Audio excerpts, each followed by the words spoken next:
வணக்கம். ஜோதிட உலா யூடியூப் சேனல் அன்பு உள்ளங்களுக்கு வாழ்த்துக்களோடு வணக்கம்.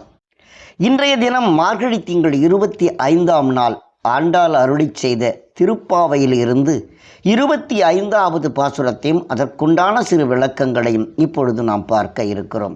பாசுரத்திற்கு செல்லுவோம்.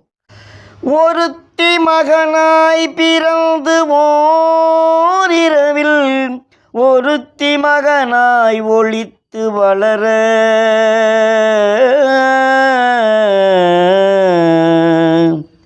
தருக்கிலேனாகித்தான் தீங்கு நினைத்தேன் கருத்தை பிழைபித்து கஞ்சல் வயிற்றில் நெருப்பென்ன நின்ற நெடுமாலே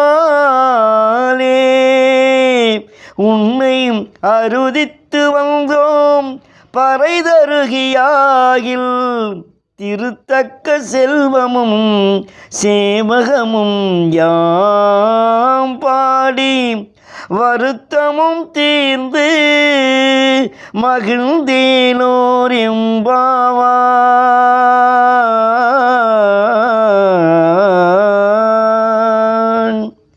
அருமையான அற்புதமான இந்த 25வது பாசுரம். கண்ணன் பிறந்து விட்டான். கம்சனுடைய சிறைச்சாலையில் தேவகில் வசுதேவருடைய மகனாக பிறக்கிறான். அங்கு பிறந்தால் அவனுக்கு ஆபத்து என்பதனால் ஒருத்தி மகனாய் பிறந்து ஓரிரவில் அன்று இரவே யசோதையவனுடைய வீட்டில் போய் அங்கே அவனை விட்டுடுறாங்க. அங்கிருந்த ஒரு பிள்ளையை இங்கே எடுத்துகிட்டு வர்றதுன்னு ஒரு கதை. ஓரிரவில் ஒருத்தி மகனாய் ஒளித்து வளர தருக்கிலேன் ஆகின் தான் தீங்கு நினைத்த. அவனுடைய கருத்து உள்ளம் எல்லாமே தீங்கு இழைப்பதற்குத்தான் கம்சன் அவனுடைய மாமா தாய்மாமன். அவனுடைய கருத்தை பிழைப்பித்து அவனுடைய கருத்தை மாற்றி அவனுக்கு நெருப்பென்ன நின்ற நெடுமாலே அவனுடைய வயிற்றில் நெருப்பை வச்சிட்ட மாதிரி ஆகிப்போச்சு. நெடுமாலே உன்னை அருதித்து வந்தோம், உன்னை வணங்குவதற்காக நாங்கள் வந்திருக்கிறோம்.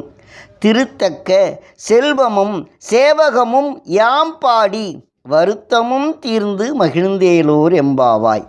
உன்னை பார்த்து விட்டால், உன்னுடைய தரிசனம் கிடைத்து விட்டால், உன்னுடைய பாடலை நாங்கள் பாடினால் எங்களுக்கு வருத்தம் தீர்ந்து மகிழ்ச்சி அடைவோம், எங்களுடைய பாவங்கள் தீரும் என்பதற்காகத்தான் வந்திருக்கிறோம் என்று அருமையாக அற்புதமான இந்த 25வது பாசுரத்தை நமக்கு தந்தளிருக்கிறார்.